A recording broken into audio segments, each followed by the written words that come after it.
Dmitry Jakovenko just won a very long game against Richard Rapport. Dmitry, you were pressing the whole game and finally you managed to win.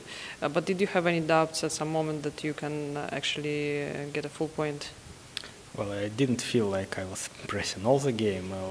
I think till the move 30, maybe I was very unhappy about my position. I thought it just really worse, and then he missed this tactic after g5, knight h5 with the idea of taking on d4, and all the tactics looked good for me.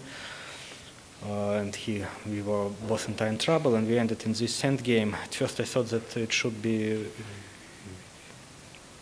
easy win, but he found some good moves like a4, rook a2, king h2, and we ended with this position with extra g pawn.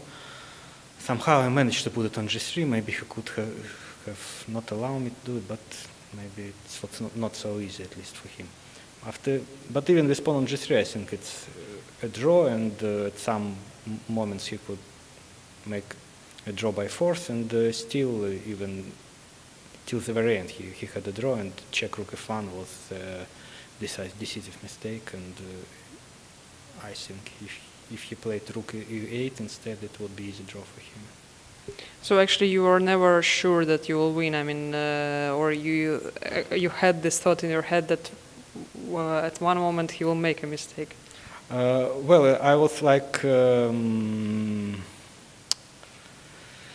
back and forth.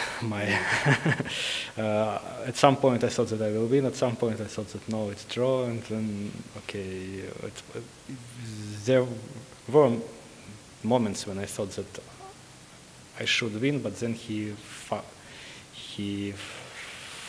found some moves and some ideas, some stalemates ideas. Like at least twice in the game he was saving the game with a stalemate, but finally he made his mistake, yes. Well, you're very well known as a very good technique player, especially in endgames. So maybe you can give some advice for the not so experienced chess players, for our viewers and spectators. What can a person do to somehow get closer, maybe a little bit closer to your technique in the endgames? Well, I think one of the main secrets is to know some important positions. For example, today I knew that position with king on g3 and knight on e3 is theoretically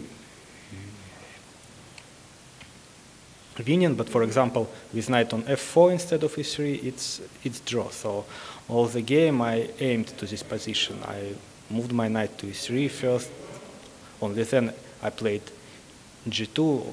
My whole play was about to win the bishop for a pawn and keep my knight on e3. And if I didn't know, for example, that I should aim for this position, I would not have a chance to win. So that's very important, just to know some evaluations, to know what to aim for. It's a pity. I thought I could somehow do it without studying so much. Thanks a lot, Dmitry.